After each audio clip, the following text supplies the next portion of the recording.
Now turn to section 1. You'll hear a woman phoning the local council about an abandoned vehicle. First, you have some time to look at questions 1 to 6.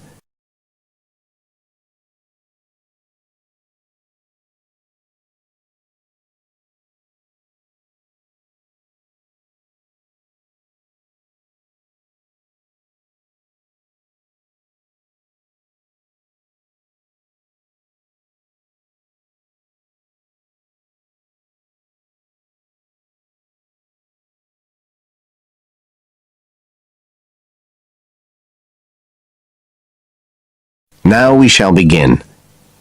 You should answer the questions as you listen, because you will not hear the recording a second time. Listen carefully and answer questions 1 to 6.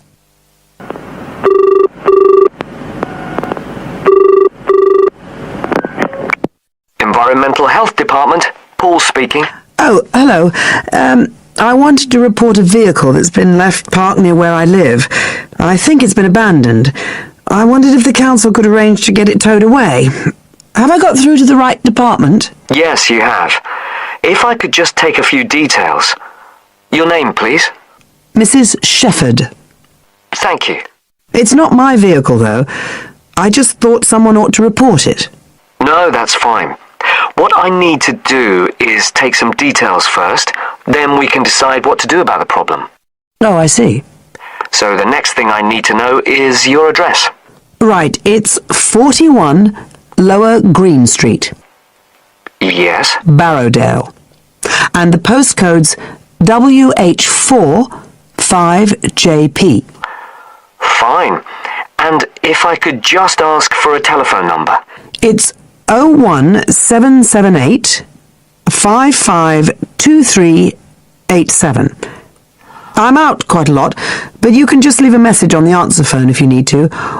Or I could give you my mobile number. That's all right, don't worry. Now, could you tell me a little more about this vehicle? You say it's been abandoned. Well, it certainly looks like it. Can you give me an idea of where it is? Yes, it's near the main road that goes through Barrowdale. Is that the A69? Yes, that's right.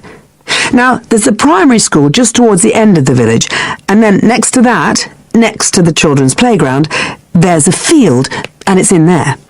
Oh, I wonder how it got in there. Well, there's a gate to allow farm machinery in and out. I thought something ought to be done about it. The children from the school might start playing in the vehicle and lock themselves in or something. Yes, you are quite right to report it. And what type of vehicle are we talking about here? It's a van, actually. You know, the sort with just a couple of little windows at the back. Right. You don't happen to know the make and model, do you? Oh, yes. I went and had a look and got all the details. I thought you might need them. I'm surprised the school hasn't contacted you about it. Anyway, I wrote the details down. Right. It's a Catala, and the model's a Flyer 2000. Is that Flyer? That's right. Very good. And the colour? Well, it's not all that easy to see because it's absolutely filthy. And actually, it looks as if it's had a paint job at some stage. It's blue, but you can just see white underneath where it's been scratched. Right. Well, I'll just make a note of the present colour, and if you could just tell me the vehicle number. Did you make a note of that? Oh, yes. It's S322GEC. Okay. Before you hear the rest of the conversation, you have some time to look at questions 7 to 10.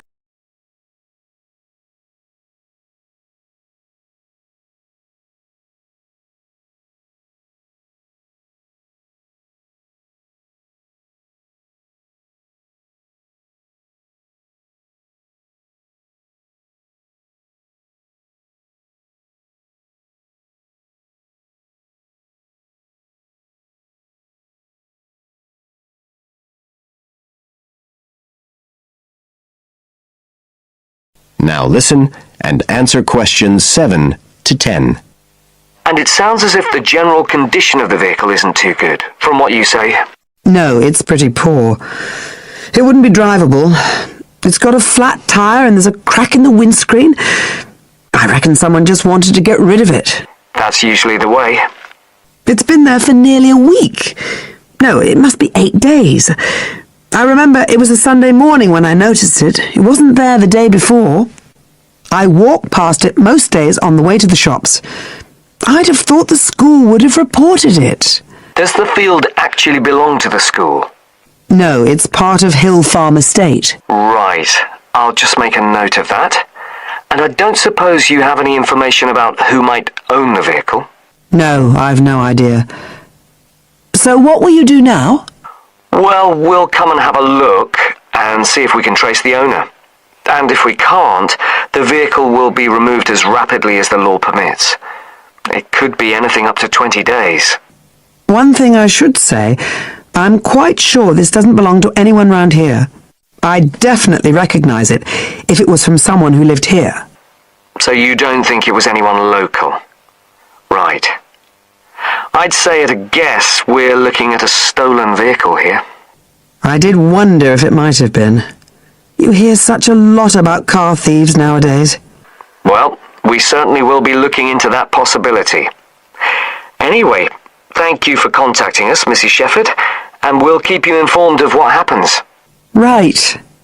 Thank you very much. Goodbye. Goodbye. That is the end of part 1. You now have half a minute to check your answers.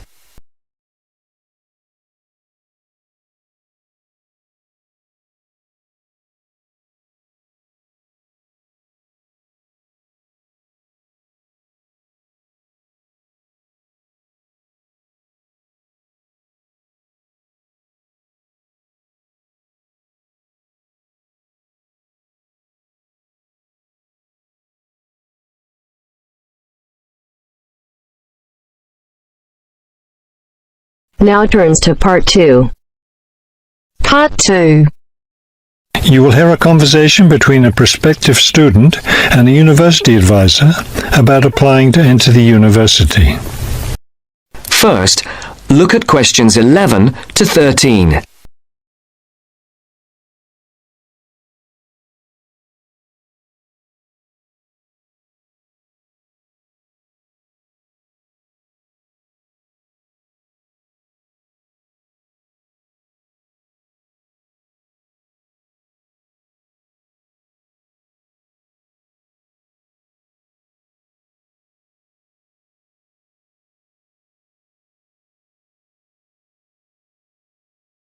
Now listen carefully and answer questions 11 to 13.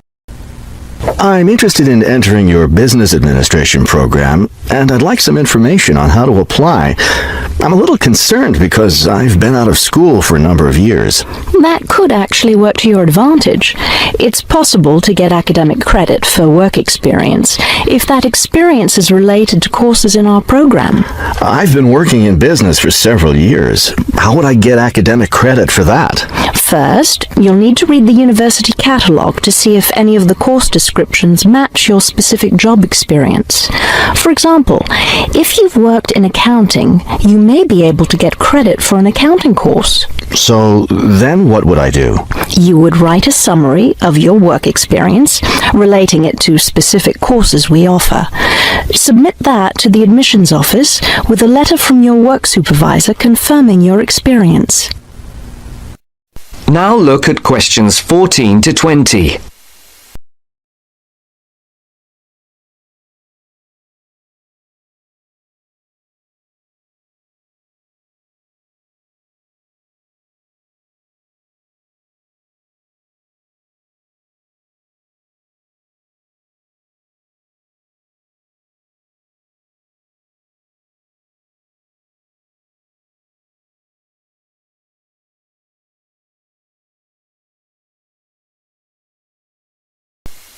As the interview continues, Now listen carefully and answer questions 14 to 20. Would I submit those things at the same time that I apply for admission? That would be the best idea. Have you seen a copy of our university catalogue? Not the most recent one. I have a copy from last year. You'll need to look at the latest one. Unfortunately, I've run out of copies, but you can get one from the library for now, and I'll send you your own copy as soon as I have more available. Thank you. How does the admissions process work? Well, first you'll need to get an application for admission. Those are available in the admissions office. The application form contains all the instructions you'll need. That sounds simple enough. Of course, you'll need to make sure you meet all the admissions requirements. How can I know what those are? We have copies of the requirements lists for all university programs here in the counseling center. I'll give you one before you leave today. Will I need to get recommendations from my employer or former teachers? Oh, yes, you will. The recommendation forms are available in the admissions office. Now, I don't know if you'll also be applying for a part-time job through the university work-study program. I'm considering that. How can I find out what kinds of jobs are offered? You can access the job listings from the computers in the library. Are you planning to study full-time or part-time? I want to be a full-time student. Good. Then you'll qualify for the work-study program. Part-time students aren't eligible. As a full-time student, would I be eligible for a free bus pass? No, unfortunately, we don't have those available for any of our students. However, you can apply for financial assistance to help pay for your books or for your tuition. I'd like to look into that. Do I apply for that at the admissions office? No, that's through us. You'll need to make an appointment with a counselor. That is the end of part 2. You now have half a minute to check your answers.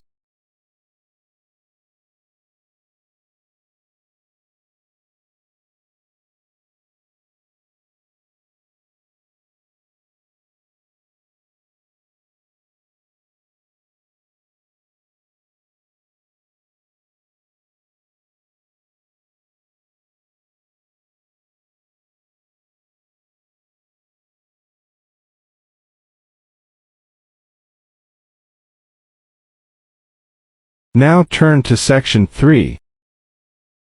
Section 3. You are going to listen to a radio program on sleep deprivation. Now look at the questions 21 to 25.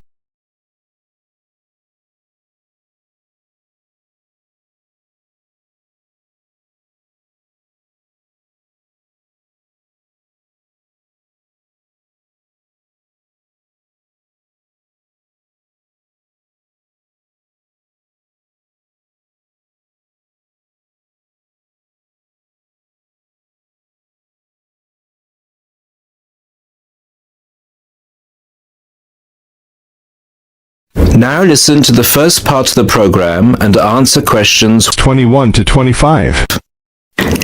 With us in the studio today are Dr. Peter Collins, a senior lecturer in the Department of Psychology at the University of Chicago, and Helen Gardner, the author of the book Deep Sleep. They've come to our studio to discuss the effects of sleep deprivation and also give some tips to the sleep deprived on how to deal with the problem. Welcome to the studio, Helen and Peter. Now, Peter, what are the reasons for sleep deprivation and how can it affect our lives? Well, the research into sleep deprivation started in the late 50s and has been going on ever since. Many researchers link sleep deprivation with electricity, television and computers, which have enabled humans to work 24/7. Before electricity was invented, people's body clocks were synchronized with the sun's schedule, and the average time they spent sleeping was 8 to 9 hours a night. By 1975, that average was down to 7 hours, and today 1/3 of us sleep less than 6 hours a day. This leads to a condition called chronic sleep deprivation, which basically means going for extended periods of time with less sleep than your body needs. Chronic sleep deprivation can cause a variety of physical and psychological problems. At its most basic level, loss of sleep can make us more irritable and less efficient, and can affect long-term memory and concentration, which can result in more accidents. According to the latest research into sleep deprivation is the main reason for 3% of plane crashes, 10% of domestic accidents, 20% of accidents at work, and 45% of all traffic accidents. Research into the physical effects of chronic sleep deprivation suggests more serious and significant long-term complications. Research from my university, the University of Chicago, has shown that sleep deprivation interferes with how the human body regulates insulin and sugar metabolism, which can increase the risk of diabetes. People who are sleep deprived have weakened immune systems and are more prone to viruses and other kinds of infections. People who don't get enough sleep have cognitive problems or difficulties processing and assimilating new information. Lack of sleep affects long-term memory and slows down such abilities as judgment and reaction times. Some researchers link sleep deprivation with obesity, indicating that sleep disorders and eating disorders are often linked. Now look at the questions 26 to 30.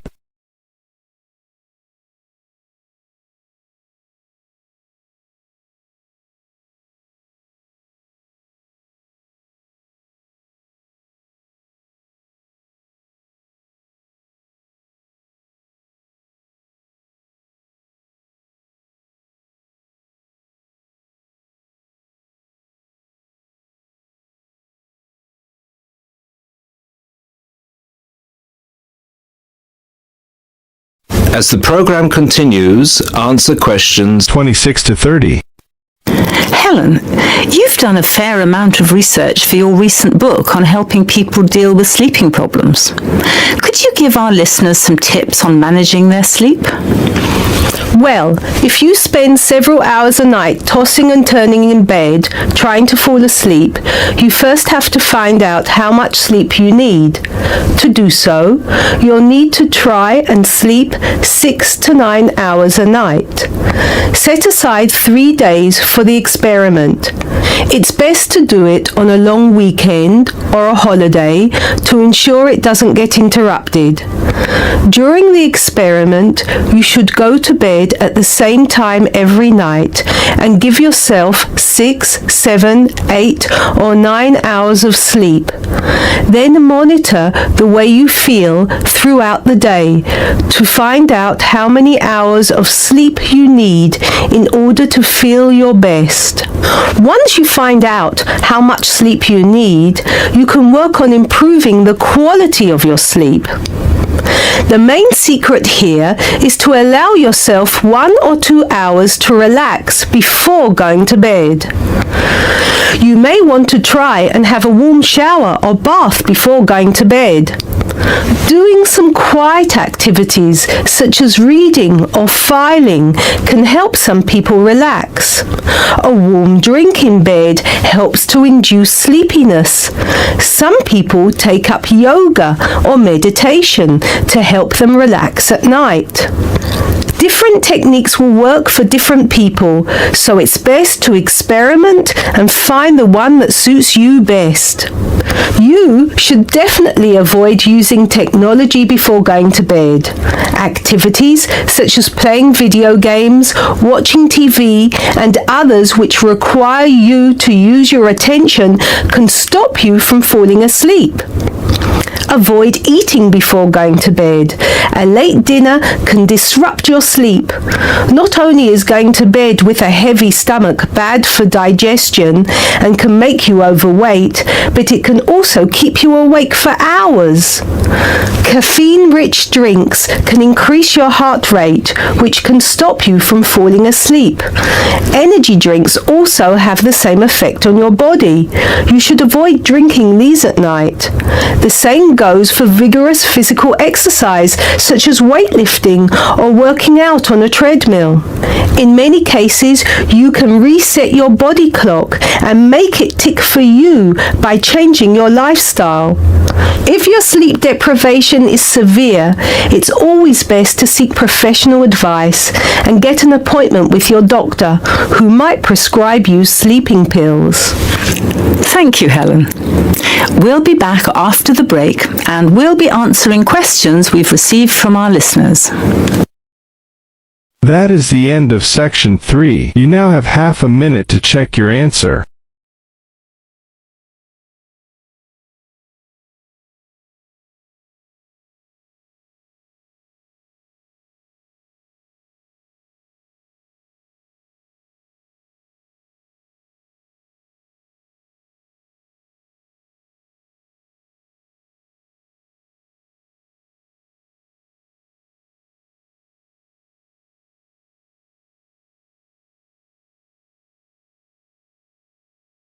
Now turns to Part 4.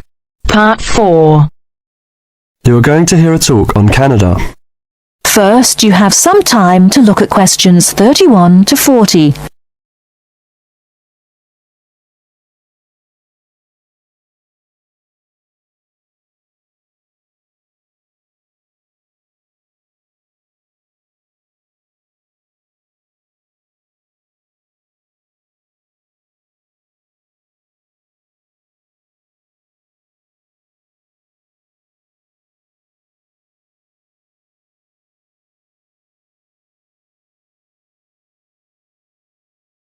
Now, listen carefully and answer questions 31 to 40. Good morning and welcome to this talk on Canada. Many people think of Canada as a land of ice and snow. They think of it as a young country with few inhabitants, a country of English-speaking white people. While some of this is true, it is also an inaccurate description of the country we call Canada. Canada lies in the northern half of the continent of North America. The most northern parts of Canada are sometimes called the land of the midnight sun, because at certain times of the year the sun never sets and is still shining faintly at midnight. This northern part of Canada is cold and mostly snow-covered all year round. Most of the people who live in this northern part of Canada are called Inuit or Dene. They were once called Eskimos. They are the original people of this land and are part of what are called the First Nation. As we move to the more southern parts of Canada, the land changes and so does the people. Moving from east to west in southern Canada, we travel from the Atlantic provinces of Nova Scotia, Newfoundland, New Brunswick, and Prince Edward Island. These small provinces with small populations border on the Atlantic Ocean. The land in these provinces is not very fertile, so fishing, forestry and mining are the main industries, although in some small areas, agriculture is also important. If we travel west from the Atlantic provinces, we come to central Canada, composed of the large provinces of Quebec and Ontario. Both provinces are rich in natural resources, have fertile land, and are the centres of industry for Canada's largest cities. Toronto and Montreal are found in these provinces. The province of Quebec is the centre of French language and culture in Canada. In fact, Montreal is the second largest French-speaking city in the world after Paris. Finally, in the far west of Canada, we come to the province of British Columbia. This province is separated from the prairies by the Rocky Mountains and is bounded on the west by the Pacific Ocean. British Columbia is often called simply the West Coast. British Columbia is an attractive place for tourists because of its mild climate, spectacular mountains, seacoast, and beautiful forests. Agriculture, forestry, shipping and fishing are major industries in British Columbia. The people of this land of Canada are as varied as its landscape. The original settlers, those we call the people of the First Nations, came from Asia by crossing the Bering Strait from Siberia to Alaska. In their new environment, they developed many new languages and cultures. In the 16th century, the first Europeans arrived in eastern Canada. They came from Britain and France. By making treaties with the original inhabitants, they gradually established colonies in eastern and central Canada. After a war with France, Britain took over the French colonies in Quebec and eastern Canada. By the end of the 18th century, all of Canada was under British rule. From this time until the present century, most of the immigrants to Canada were British, Scottish, and Irish. In this century, however, Canada has had an influence of settlers from all over the world. There are now hundreds of thousands of people from Asia, Africa, and South America who now call Canada their home. That is the end of part 4.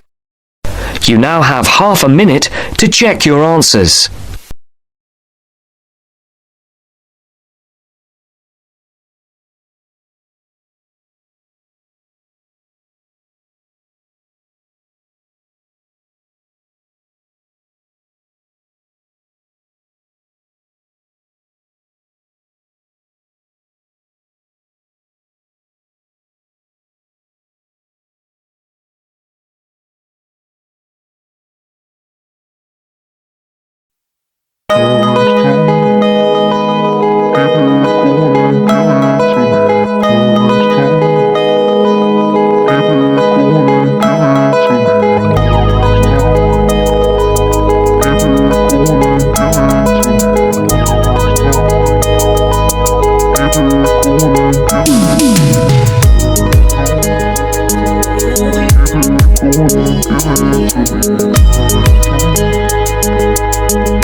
Give it to me.